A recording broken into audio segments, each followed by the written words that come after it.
시간이 흐를수록 알아가는 것들이 더 많아야 되는데 시간이 지날수록 모르는 것들이 더 많습니다. 그래서인지 몰라도 더 많이 갈등도 되고 불안도 하지만 그래서 더 많이 주님을 의지하게 됩니다.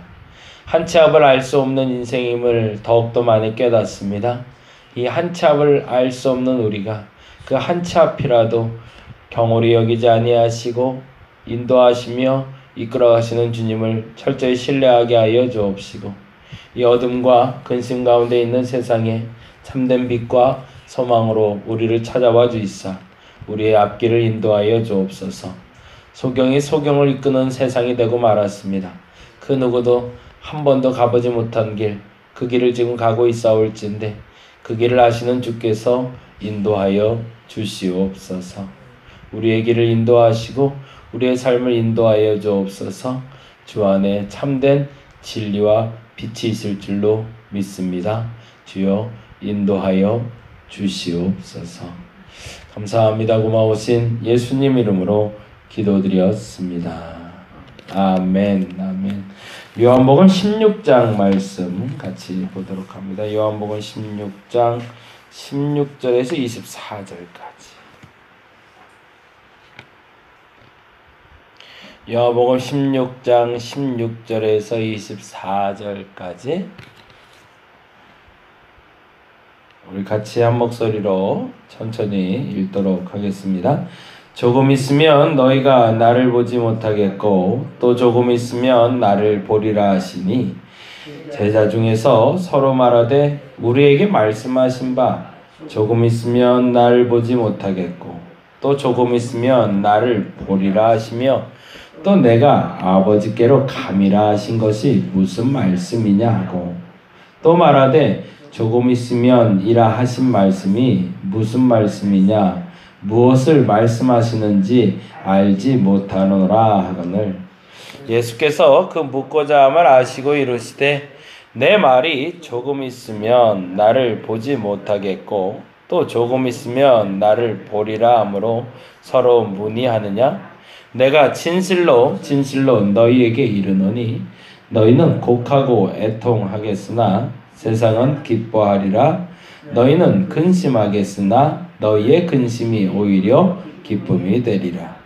여자가 해산하게 되면 그때가 이르렀으므로 근심하나 아기를 낳으면 세상에 사람 난 기쁨으로 말미암아 그 고통을 다시 기억하지 아니하느니라.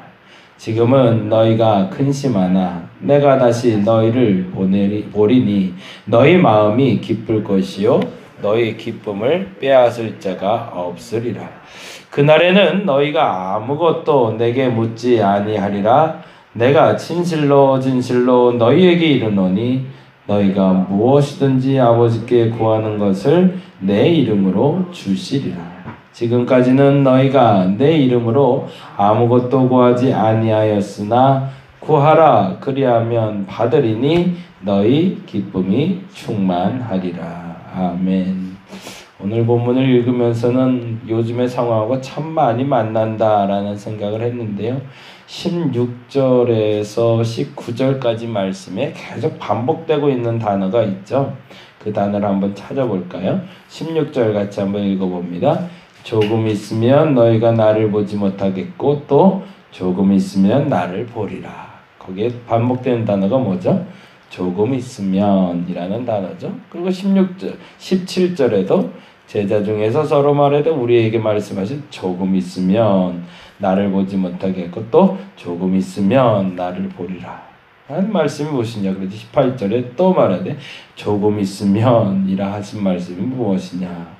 그러자 19절에 예수께서 그 묻고자 함을 하시고 이르시되 내 말이 조금 있으면 나를 보지 못하겠고 또 조금 있으면 나를 보리라 함으로 서로 문의하느냐라고 반복되고 있죠. 조금만 있으면 나아질 거야. 조금만 있으면 좋아질 거야. 조금만 있으면 회복될 거야. 요즘 제일 많이 쓰는 말 같아요. 조금만 참자. 조금만 지나면 나아질 거야. 근데 웬걸 조금 지나면 나아진다더니 조금 지나도 나아질 기미도 안 보이고 조금 지나도 더 안 좋은 것 같고 요즘 계속 교회 또 교회 얘기가 계속 나오네요. 근데 이제 그 명칭들이 나오기 시작하면 그게 이제 타겟이 되잖아요. 그죠? 대규모 집회를 얘기했을 때 대형 교회들이 타겟이 돼서 대형 교회들 막 일갈시켜가면서 사람들이 비난했던 것처럼 이번에 아주 참 돌아가면서 하네요. 이번엔 자꾸 나오는 얘기가 개척교회 얘기, 개척교회 얘기 나오고, 그리고 소모임 얘기가 나오고, 그리고 참 신기해요. 그러니까 교회 안에 있는 모든 모임이 다 공격받을 수 있는 그런 시간들이 돼가고 있네요.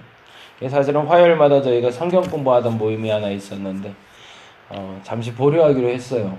어쩔 수가 없네. 이렇게 또 말이 많고 탈이 많을 때 오히려 그분들이 가족에게 또 비난받을 수도 있고, 또 오히려 이제 주변에 어떤 얘기가 잘못 돌면 그것 때문에 일파만파 또 안 좋은 소식들도 있을 수 있어서 그냥 양해를 구하고 또 잠깐 또 멈췄다가 또 모이자고 했는데, 그리고 똑같은 얘기 하는 거죠. 저도 조금 있으면 나아질 겁니다. 조금 있으면 나아지니까 그때 다시 모입시다. 그런데 앞서 기도하면서 말한 것처럼 우리가 한참을 알 수가 없으니까 정말 내일은 좋아질까? 정말로 좋아질까? 도저히 알 수 없는 그 시간들 우리에게 지금 계속 지속돼 가고 있습니다. 아마 예수를 떠나보내야 될 그 예수님을 보내는 제자들의 심정도 동일하지 않았을까? 왜 그랬을까요? 우리가 도저히 내일을 알 수 없기 때문에 그런 거죠. 우리는 마치 내일을 알 수 있는 사람들처럼 행동하고 살고 있지만 그 내일에 대해서는 아무도, 정말로 그걸 모든 사람이 지금 알아가고 있는 것 같아요. 세상 그 누구도 한 번도 경험해 보지 못한 세상. 전염병이, 이런 전염병이 세상에 거의 없었다고 그러더라고요. 전염력도 강하고 이렇게 독한 질병은 거의 없었다고 그러네요. 그러니까 뭐 흑사병이라 불리는 뭐 페스트라는 병, 그리고 그런 몇몇 가지 정말 세계 역사에 남을 만한 유례가 없는 몇 가지 병들 외에는 이러한 류의 병이 지금까지 존재해 본 적이 없다고 합니다. 그런데 그 병이 지금 유행을 하면서 얘기는 그런 얘기도 나오더라고요. 이제 AD, BC로 나누는 게 아니라 코로나 전 시대, 코로나 후 시대로 바뀐다는 얘기가 나올 정도로 아주 시대를 바꾸는 중차대한 시간들을 우리가 또 보내고 있는데, 윤권사님 또래 되시는 분들은 참 무슨 복이 이렇게 많아서 일제시대부터 시작해서 6.25 동란에 뭐 이렇게 겪을 일이 많대요. 세상 참 이 수많은 일들을 겪어가는 이 한 세대를 사는 어르신들 보면 참 대단하다 여겨지고, 그런데 한 가지 아주 재미난 답을 하나 찾게 됐어요. 어제 고통스럽다라는 표현이 나오더라고요. 어제는 마지막에 이제 그 성경 공부 못합니다라고 이제 단체 카톡 보내면서 마음에 참 고통스럽다. 목사로서 모임을 폐한다는 얘기를 자꾸 해야 된다는 이 시기가 너무 고통스럽다. 그러면서 한 가지 우려 섞인 기도를 하게 됐어요. 그게 뭐냐면, 또 하나의 타겟이 될 수 있는 게 새벽 예배겠구나. 그나마 버텨내고 있는 지금 예배가, 그래도 새벽에는 띄엄띄엄 앉을 수 있어서 예배 드리고 있는데, 그 어느 한 곳에서 또 새벽 예배 때 확진자가 나왔다고 해버리면 또 정부 기관이나 또 매스컴을 통해서 새벽 예배라는 타이틀이 또 나올 거란 말이죠. 새벽에 기도 모임을 통해서 확진자가 발생했다 이래버리면 이제 또 새벽 예배도 또 못하는 상황입니다. 그러니까 되게 고통스러운 거예요. 그래서 이걸 어떻게 해야 되나. 근데 참 하나님의 은혜를 주신 게, 오늘 본문을 주신 게 뭐냐면 조금 있으면이라는 단어예요. 정말 재미난 건 이렇게 명확한 규칙이 만들어지기 이전에 이것이 잘못됐다라고 사람들이 말하기 시작하면 거기에 맞는 규칙을 사람들이 찾기 시작하더라는 거죠. 대형 집회가 안 된다라고 딱 규정을 시켜놓고 그 대형 집회를 통제하기 시작하니까, 그러면 대형 집회는 어떻게 드려야 되는가를 사람들이 찾기 시작했고, 그것을 정부에서 지침으로 내렸단 말이죠. 그래서 들어오기 전에 손소독제를 쓰고 마스크를 쓰고 1m 혹은 2m 간격을 뛰어 앉으면 가능하다고. 이번에 또 문제가 된 게 소모임이란 말이에요. 그리고 우리가 말하는 성경 공부 모임이 시작이 됐어요. 그래서 어제 발표할 때 그 발표하는 그 본부장님이 발표하니까 질문하는 사람이 그런 데다 질문을 하더라고요. 그들이 어떻게 모여서 소모임을 진행했는지 아시는지, 어떤 형태로 앉아 있었고 어떤 모임에서 무엇이 이루어졌는지 혹시 원어성경연구원이라는 곳에서 그리고 그 소모임에서 도대체 어떻게 모이고 있는지 아시냐고 그랬더니 그분이 대답을 안 하시더라고요. 정확히 말하면 어떻게 모이는지 난 정확히는 모르지만 알아보고 방법을 강구해서 말씀드리겠습니다라고 얘기를 하더라고요. 그래서 그것이 오히려 우리에겐 또 기회가 되지 않을까라는 생각을 해봤습니다. 왜냐하면 그게 확진이 돼서 정부에서 막기 시작하면 그 다음부터는 그 막히는 것 때문에 통제돼서 못하는 것이 아니라 통제 가운데 할 수 있는 방법들이 만들어지기 때문이라는 거죠. 예수께서 위대하셨던 이유는 이 조금 있으면이라는 단어에서 그래서 학자들이 크게 서너 가지로 해석을 해요. 조금 있으면 보지 못한다는 말이 뭘까? 그리고 조금 있으면 본다는 말이 뭘까? 제자들도 이해 못했지만 학자들도 명확하게 이 단어라고 말씀하지는 못하고 있습니다. 그럼에도 한 가지 확실한 것은 조금 있으면 보지 못하리라는 것에 대해서의 명제는 예수께서 돌아가실 것이다. 예수께서 육체를 잃게 될 것이다 라는 것에 대해서는 확정을 했어요. 근데 조금 있으면 보리라라는 말은 첫 번째는 십자가에 달리실 것이다 라는 말입니다. 그리고 두 번째는 부활하실 것이다. 그리고 마지막 세 번째는 오순절에 성령으로 다시 오실 것이다 라는 얘기가 돼요. 근데 이 조금 있으면의 이 세 가지 단어가 제자들뿐만 아니라 그 신학적인 해석을 하는 이에게는 새로운 가르침과 새로운 지침이 되었다라는 겁니다. 만일에 예수께서 육신으로 계셨더라면 그리고 십자가에 달리지 않아 하셨더라면 우리는 고난에 대해서 이해할 수 있는 힘이 없었을 겁니다. 근데 그 고난이라 말할 때 그 고난은 단지 견딜 수 있는 고난이 아니라 우리는 견딜 수 없지만 주께서 견디게 하시는 고난을 우리는 어떻게 이겨내야 되는지를 알려주는 게 바로 십자가의 고난이기 때문에 그렇습니다.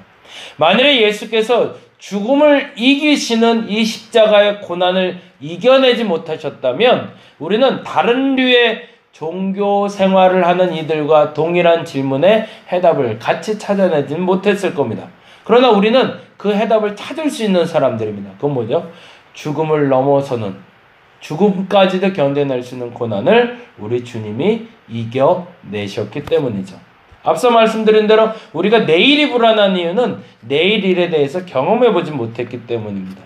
근데 주께서는 그 내일 일에 대해서 경험하신 후에 이렇게 경험한 후에 조금 후에 나를 보리라라고 말씀하셨다는 거죠. 그래서 어떤 이에게는 그 죽을 만큼 고통스러운 고난을 겪고 있는 이에게는 십자가의 영성이 힘이 되어줄 거라는 겁니다. 반면에 그 죽음을 넘어선 부활의 예수를 믿고 있는 이에게는 영생, 곧 죽음 너머의 희망으로 살아갈 수 있는 힘이 생긴다는 거죠. 지난주에 성경 공부하면서 그런 얘기를 한번 했는데 한 분이 그 고백을 해주셨어요. 저는 아직도 죽는 게 두렵다고. 지금 당장 죽으면 내가 천국 갈 수 있을까? 그것에 대한 확신 때문에 두려움도 있고 죽는다는 자체가 너무 두렵다는 거죠.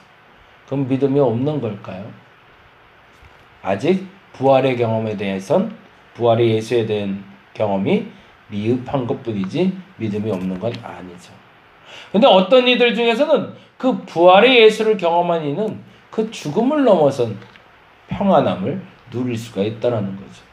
그리고 마지막으로 너무 중요한 예수, 조금 있으면 보리라는 그 예수는 성령으로 오시는 예수님이십니다. 근데 그분에 대해서 이야기할 때는 오늘 본문의 22절부터 24절 말씀을 같이 연관지어서 말하고 있습니다.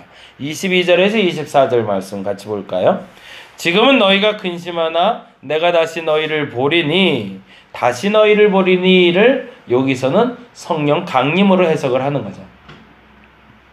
아까 말한 대로 고난에 대해서 얘기할 땐 십자가의 예수고, 죽음에 대해서 얘기할 땐 부활의 예수라면, 지금 여기서 근심하나 내가 다시 너를 보리니 라고 얘기할 때 다시 볼 수 있는 그 시기는 오순절 성령 강림입니다. 그리고 그때는 너희의 마음이 기쁠 것이요 너희 기쁨을 빼앗을 자가 없을 것이라는 겁니다. 왜 그럴까요? 왜 그 기쁨이 사라지지 않을까요? 이제 성령께서 오시면 성령께서 항상 나와 함께 하시니까. 그 기쁨과 그 예수의 다시 오심을 아는 사람은 그 기쁨을 결코 뺏기지 않는다는 거죠. 근데 그 기쁨은 어느 순간에도 고난에도 뺏기지 아니하고 근심 가운데도 뺏기지 아니하고 내일을 알 수 없는 상황에도 그분이 나와 함께 하시니 그 기쁨을 결단코 나는 뺏기지 않을 것이라는 겁니다. 어떠니?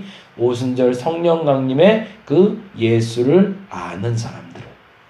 그리고 이렇게 얘기합니다. 그럼에도 불구하고 우리가 궁금증이 생겼을 때는 어떻게 하면 좋을까요? 23절, 24절이죠.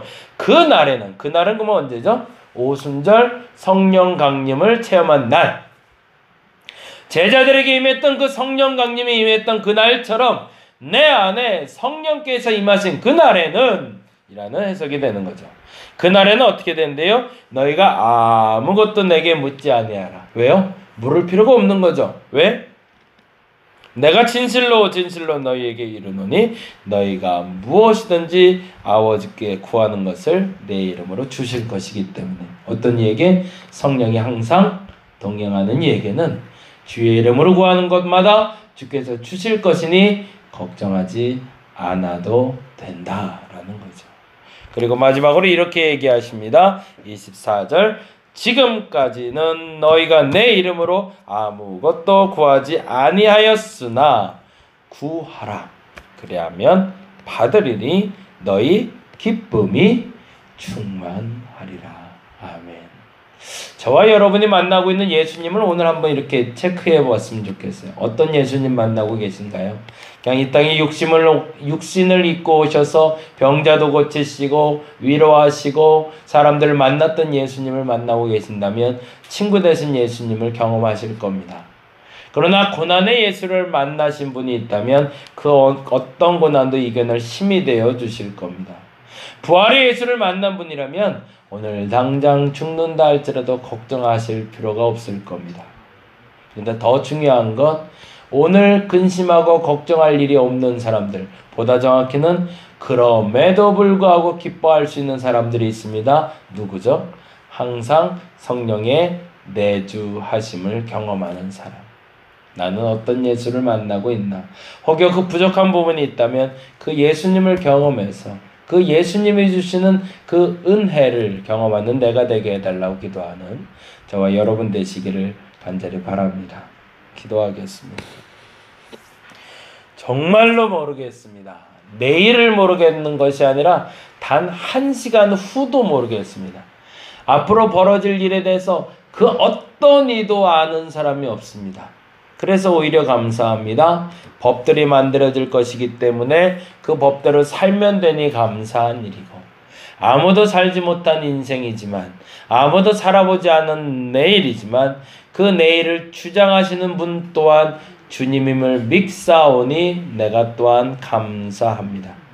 주 성령이여 임하셔서 우리 마음의 기쁨을 빼앗기지 않게 하여 주옵시고, 십자가에 달려 돌아가신 예수께서, 부활하신 예수께서, 그리고 나와 함께 하시는 성령께서 오늘 이 시간에 내 기쁨이 빼앗기지 않게 하여 주옵시고 내게 평안이 흔들리지 않게 하여 주옵소서.